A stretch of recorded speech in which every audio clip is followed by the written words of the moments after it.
بسم اللہ الرحمن الرحیم۔ السلام علیکم۔ آج 23 نومبر بروز ہفتہ ہم بات کریں گے 2 اہم کیسز کے حوالے سے۔ پاکستان تحریک انصاف کے سربراہ عمران خان کی اہم درخواست منظور کر لی گئی ہے۔ یہ 8 مقدمات ہیں دہشت گردی کے 9 مئی کے، 12 میں سے 4 مقدمات کی ضمانت منظور ہو چکی تھی، جو 8 زیر التوا تھے اور لمبی تاریخ دے دی گئی تھی۔ اس میں پاکستان تحریک انصاف کی یہ آج بڑی کامیابی وکلاء کو ملی ہے، اس کی تفصیل میں آپ کے ساتھ شیئر کروں گا، اور ساتھ میں آپ کو بتاؤں گا کہ پاکستان تحریک انصاف کے سربراہ عمران خان کی مقدمات سے متعلق تفصیل جو لینے کے لیے ایک درخواست دائر کی گئی تھی اسلام آباد ہائی کورٹ میں، بہت اہم فیصلہ جسٹس ارباب محمد طاہر صاحب نے جاری کیا ہے، اس کی تفصیل بھی میں آپ کے ساتھ شیئر کروں گا۔ سب سے پہلے میں آپ کو بتاتا چلوں کہ نگران حکومت جو خیبر پختونخوا کی نگران حکومت تھی، اس کے دور میں بہت بڑے پیمانے پر گھپلے ہوتے رہے، اور اب اس کی تفصیل سامنے آ رہی ہے جیسے جیسے راز کھلتے جا رہے ہیں۔ ایک تو پنجاب میں نے آپ کو بتایا کہ کس طریقے سے نگران حکومت میں جو کچھ ہوا، پھر جو گندم سکینڈل تھا، اور پھر سب سے بڑا جو نگران حکومت وفاق کا سکینڈل تھا، پھر شوگر سبسڈی کے حوالے سے تھا، تو بہت سارے سکینڈل ہیں، اربوں روپے بنائے ہیں۔ آپ بھول جائیں گے نواز شریف اور آصف زرداری کو، جو مال ان نگرانوں نے بنایا ہے، نگرانوں کی زیر سرپرستی۔ اور اب یہ خیبر پختونخوا کی جو نگران حکومت تھی، اس کی جانب سے صرف ایک میڈیسن کے جو آرڈرز ہیں، یا میڈیسن کا جو ہے شعبہ ہے، ادویات کی خریداری میں 1.9 ارب کی کرپشن کی ہے۔ تقریباً 2 ارب روپے کی کرپشن صرف ایک ادویات کی خریداری میں کی گئی ہے۔ نگران کے پی حکومت کے دوران محکمہ صحت میں ادویات کی خریداری میں خرد برد سے متعلق کمیٹی کی سفارشات وزیر اعلیٰ خیبر پختونخوا کو پیش کر دی گئی ہیں۔ رپورٹ کے مطابق 4.4 ارب روپے کی ادویات کی خریداری میں، اب اندازہ لگائیں، 4.4 ارب کی ادویات کی خریداری تھی، اس میں 1.9 کا گھپلا ہے۔ آپ سوچیں کہ اس کو کہتے ہیں کہ وہ 10% تھا نا، اب یہ 50% والے ہیں۔ اچھا، 1.86 ارب کی خریداری غیر ضروری اور غیر ایمرجنسی آئٹمز کی مد میں کی گئی، جن کو ڈیمانڈ بھی نہیں تھی۔ 3.17 ارب کے ادویات اور آئٹمز اور میڈیکل سامان چند مراکز میں تقسیم کیا گیا، جس میں 1.8 ارب مالیت کا سامان صرف 6 میڈیکل مراکز میں تقسیم کیا گیا۔ ڈسٹرکٹ ہیلتھ آفیسر شمالی وزیرستان کو ادویات اور میڈیکل آئٹمز کی بہت بڑی کھیپ بغیر کسی ضرورت کے ترسیل کی گئی۔ ان غیر ضروری آئٹمز میں گاؤنز اور باقی جو اس طرح چیزیں تھیں وہ تھیں۔ 81 فرمز کو ابتدائی طور پر سلیکٹ کیا گیا، جبکہ رقم کی تقسیم اور ادویات صرف 14 فرمز سے خریدی گئیں۔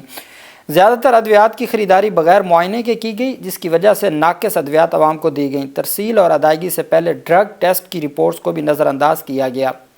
5 کروڑ کی ادویات ایک ایسی فارما کمپنی سے لی گئیں جن کے ادویات کے سب اسٹینڈرڈ ہونے کی رپورٹ موجود تھیں۔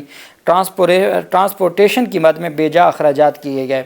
بلوں کی ادائیگی میں غیر متعلقہ اداروں کو استعمال کیا گیا۔ ہر چیز آرڈرز کو مختص کردہ تخمینہ جات سے زیادہ کر کے خزانے پر بوجھ کو بڑھایا گیا۔ رپورٹ کے مطابق فیکٹری قیمت کی بجائے 10% سے 45% زائد ریٹیل قیمت پر ادویات کو خریدا گیا۔ پالیسی کے اندر ڈرگ ٹیسٹنگ کی شرط کو جان بوجھ کر ختم کیا گیا، جس سے غیر معیاری ادویات کی خریداری ممکن بنا دی گئی۔ رپورٹ میں مزید کہا گیا کہ نیب پشاور نے اس ضمن میں پہلے سے ہی ایک انکوائری کا حکم دے رکھا ہے، اس لیے نیب کے قانون سیکشن 18D کے مطابق انکوائری رپورٹ کے ساتھ تمام ریکارڈ بھیجنے کو کہا گیا ہے، تاکہ لوٹی ہوئی رقم کو ریکور کیا جائے اور ملوث افراد کے خلاف فوجداری کارروائی عمل میں لائی جائے۔ کمیٹی نے حکومت کو 2015 کی ادویات کی خریداری کی پالیسی میں چند تبدیلیاں لانے کے بعد کابینہ سے منظور کروانے اور اس پر عمل درآمد کو یقینی بنانے کی سفارشات بھی پیش کی ہیں۔ اب دیکھنا یہ ہے کہ جو وزیر اعلیٰ خیبر پختونخوا نے چونکہ خود اس کے اوپر تحقیقات کروائی تھیں اور پھر نیب کو بھی یہ کیس بھیجا گیا تھا، تو یہ جو کارروائی ہے آگے کس طرح سے بڑھائی جاتی ہے، اور یہ تو ایک مد میں ہے، اربوں نہیں کھربوں روپے یہ بنا کے گئے ہیں جو نگران تھے، اور ابھی تک بنائی جا رہے ہیں، چونکہ وہ کسی نہ کسی طرح سے ہمارے اوپر مسلط ہیں۔ دوسری طرف جو اہم پیش رفت سامنے آئی ہے وہ علیمہ خان اور پاکستان تحریک انصاف کی جو قیادت ہے، ان کے خلاف جناح ہاؤس حملہ کیس سمیت دہشت گردی عدالت میں ایک تو آج لاہور کی عدالتوں میں جو حراستی ہیں ان کو پیش نہیں کیا جا رہا۔ حراستیوں کو پیش کیا جاتا ہے، پولیس لے کے آتی ہے گاڑیوں میں اور ان کو پیش کیا جاتا ہے۔ تو آج تمام لاہور کی عدالتوں کو بتا دیا گیا ہے کہ پولیس کسی حراستی کو آج پیش نہیں کرے گی۔ کیوں نہیں کرے گی؟ چونکہ پولیس لا اینڈ آرڈر کی جو ممکنہ صورتحال ہے اس سے نمٹنے کے لیے یا تو گئی ہوئی ہے اپنا اسلام آباد، یا وہ راستے بند کر رہی ہے، یا گرفتاریاں کر رہی ہے، یا چھاپے مار کارروائیاں کر رہی ہے۔ اس وجہ سے آج کسی بھی عدالت میں، لاہور کی عدالت میں نہیں پیش کیا گیا حراستی کو۔ دوسری جانب دہشت گردی عدالت لاہور میں عمران خان کی بہن علیمہ خان، عظمیٰ خان سمیت دیگر کی عبوری ضمانتوں میں 7 دسمبر تک توسیع کر دی گئی۔ آج لاہور کی دہشت گردی عدالتوں میں پاکستان تحریک انصاف کی قیادت پیش نہیں ہوئی اور تمام لوگوں کی جانب سے حاضری معافی کی درخواستیں دی گئیں۔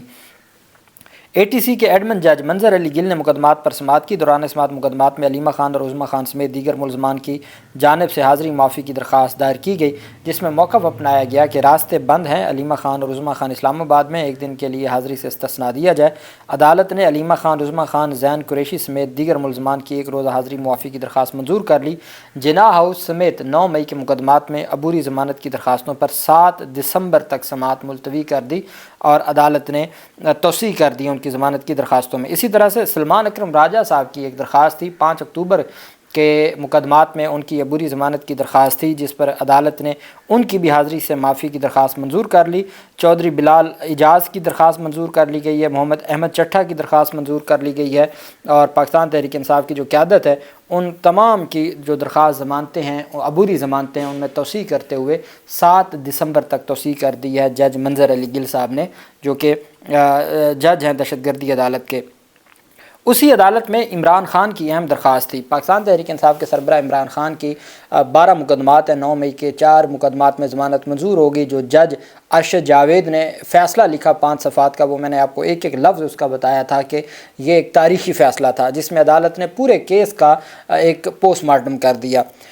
اب 8 مقدمات اور ہیں، اس میں جناح ہاؤس بھی ہے، اور اہم مقدمات ہیں جو ان 8 مقدمات میں شامل ہیں۔ عمران خان کی عبوری ضمانتیں خارج ہو گئی تھیں، اور پھر اس کے بعد 10 روزہ جسمانی ریمانڈ ہوا تھا، جو division bench Lahore high court نے خارج کر دیا تھا، اور پھر وہ جوڈیشل ہو گیا، اور ضمانتیں، اور کئی مہینوں سے یہ ضمانتیں، چونکہ 2 سے 2.5 ماہ تک تو جج صاحب ہی نہیں تھے، ٹرانسفر ہوئے، اور بعد میں پنجاب حکومت ان کو لگا نہیں رہی تھی۔ اب لاسٹ ڈیٹ آف ہیئرنگ پر کیا ہوا تھا کہ سلمان صفدر صاحب پیش نہ ہوئے، اور عدالت نے کیس کی سماعت 30 نومبر تک ملتوی کر دی تھی۔ اس پر پھر پاکستان تحریک انصاف کے رہنماؤں نے 21 نومبر کو درخواست دی ارلی ہیئرنگ کی، جلد سماعت کی، جو آج 23 کے لیے مقرر تھی۔ آج پاکستان تحریک انصاف کے وکلاء نے عدالت میں آرگومنٹس کیے ہیں کہ چونکہ ضمانت کی درخواستوں پر لمبی تاریخ ہو گئی تھی تو اس کو شارٹ فرما دیں، اور تاکہ اس کے اوپر آرگومنٹس ہو سکیں اور عدالت ان تمام جو مقدمات ہیں ان میں ڈیسائیڈ کر دے، چونکہ تفتیش مکمل ہو چکی ہے اور اب صرف ہم نے بحث کرنی ہے اور پروسیکیوشن نے بحث کرنی ہے تاکہ یہ درخواستیں نمٹائی جا سکیں۔ اب اگر تو 30 نومبر کی تاریخ ہوتی تو 30 نومبر کو پھر پروسیکیوشن کی جانب سے کہا جاتا جی کہ ہمیں اس میں تاریخ دیں، ریکارڈ نہ آتا تو وہ پھر آگے چلی جانی تھی۔ اب فائدہ یہ ہوا ہے کہ پاکستان تحریک انصاف، ہاں یہ میں ضرور کہوں گا کہ پاکستان تحریک انصاف کے وکلاء نے جو ارلی ہیئرنگ کی درخواستیں وہ لیٹ دی ہیں۔ وہ جب جج صاحب نے 30 نومبر کی تاریخ کی تھی اور اس کے تقریباً 10 دن کے بعد یہ ارلی ہیئرنگ کی اپلیکیشنز فائل کی گئیں، اگر تو ارلی ہیئرنگ پہلے دے دی جاتی تو یہ آج کل میں ڈیسائیڈ ہو چکی ہوتی۔ خیر 21 نومبر کو دی، آج کے لیے نوٹس تھا، آج ارلی ہیئرنگ پر سماعت ہوئی، جس کو عدالت نے فیصلہ محفوظ کرنے کے بعد درخواست منظور کر لی، اور عدالت نے عمران خان کی 8 مقدمات میں ضمانت کی درخواستوں کو فائنل آرگومنٹس کے لیے دلائل طلب کر لیے ہیں 27 نومبر کو۔ 27 نومبر کو دونوں فریقین کی جانب سے درخواست گزار اور پروسیکیوشن کو کہا ہے کہ وہ اپنے فائنل دلائل دیں۔ جج صاحب پہلے بھی کہہ چکے ہیں کہ جو فریق دلائل نہیں دے گا عدالت ریکارڈ کو دیکھ کے اور درخواست کے جو گراؤنڈز ہیں ان کو دیکھ کے فیصلہ کر دے گی۔ تو اب 27 نومبر کی اس میں تاریخ مقرر ہو گئی ہے، اور بدھ والے دن اس کے اوپر فائنل آرگومنٹس ہو جائیں گے، اور یہ اگلے ہفتے ہی ڈیسائیڈ ہونے کا امکان ہے 8 مقدمات میں جو ضمانت ہے۔ وہیں پہ نورین نیازی ورسز فیڈریشن آف پاکستان ایک درخواست دائر کی گئی تھی عمران خان کی بہن کی جانب سے، عمران خان سے کے متعلق جو تفصیلات لینے کے لیے، مقدمات کی تفصیلات۔ عدالت کہتی ہے کہ دی پٹیشنر، یہ جج ارباب محمد طاہر صاحب ہیں، the petitioner is sister of Imran Ahmed Khan Niazi, former prime minister of Pakistan, presently جو ہے وہ جیل میں ہے۔ He has sought direction to the respondent to furnish complete reports list of criminal cases current status where in her brother has been implicated, کہ تمام مقدمات کی نہ صرف تفصیلات بلکہ ان کی کرنٹ سچویشن کیا ہے، کیا وہ تفتیش کے مرحلے سے ہیں، کہ وہ ریمانڈ لینا ہے، کیا کرنا ہے، تفصیلات مانگی ہوئی ہیں۔ As per office report, notice on respondent number 5 was duly served. However, despite service of notice, no one has tendered appearance on behalf of National Accounting Bureau today.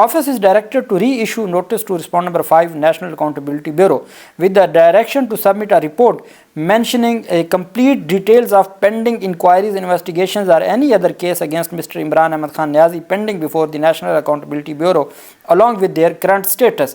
کہ عمران احمد خان نیازی کے خلاف جو کوئی نئی انکوائری انویسٹیگیشن ہے نیب کے پاس، اس کی تفصیل اور اس کا جو کرنٹ سٹیٹس ہے، یہ اہم چیز ہے.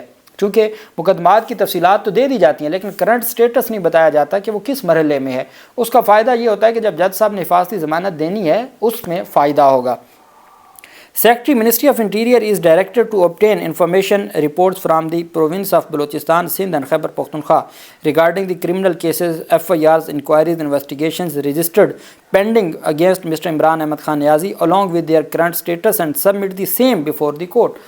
کہ سیکٹری داخلہ کو کہا جاتا ہے چونکہ پنجاب اور اسلام آباد کی حد تک پنجاب میں 52 مقدمات ہیں اور 64 مقدمات ہیں اسلام آباد میں، تو اس کے علاوہ جو باقی صوبے ہیں ان سے بھی رپورٹ سیکٹری داخلہ کے ذریعے منگوائی گئی ہے کہ اس کا کرنٹ سٹیٹس کیا ہے، عمران خان کے خلاف باقی صوبوں میں کہاں کہاں مقدمات ہیں، اس کی تفصیل بھی مانگ لی ہے. The learned assistant attorney general present in the court shall ensure that the above reports are submitted before the court. Next date of hearing re list on 2 December 2024. Office is directed to serve a copy of this order on the chairman national accounting bureau and secretary ministry of interior for compliance. عدالت نے order کر دیا office کو کہ آپ نے یہ attested copy اس order کی بھجوا دینی ہے چیئرمین نیب کو بھی اور سیکرٹری داخلہ کو، تاکہ وہ 2 دسمبر کو تفصیلات، اب پنجاب اور اسلام آباد کی تفصیلات آ چکی ہیں، ان تمام صوبوں کی اور نیب کی اور باقی FIA وغیرہ کی جب تفصیلات 2 دسمبر کو آ جائیں گی تو عدالت پھر اس پر ڈیسائیڈ کرے گی. وہ جو انٹرم ریلیف کی اپلیکیشن ہے جو پہلے ابھی اعظم سواتی کو عدالت نے بعد از گرفتاری حفاظتی ضمانت دی تھی، تو وہ اگر پاکستان تحریک انصاف کے سربراہ کو مل جاتی ہے تو پھر ان 8 مقدمات کے علاوہ اور ایک مقدمہ جو ابھی جس میں وہ 5 دن کے ریمانڈ پر ہیں، اس کے علاوہ پھر کوئی مقدمہ بچے گا نہیں جس میں ان کی گرفتاری ہو سکتی ہے. چونکہ نیا مقدمہ فی الحال ابھی تو یہ خیر جو یہ مزید بھی ایڈ ہو جائیں گے جو ابھی آج کل مقدمات درج ہونے ہیں 24 نومبر کو مد نظر رکھتے ہوئے. جو بھی تفصیل ہوگی آپ کے ساتھ شیئر کرتے رہیں گے. اللہ پاک پاکستان کا حامی و ناصر ہو. بہت شکریہ. اللہ حافظ. پاکستان زندہ باد.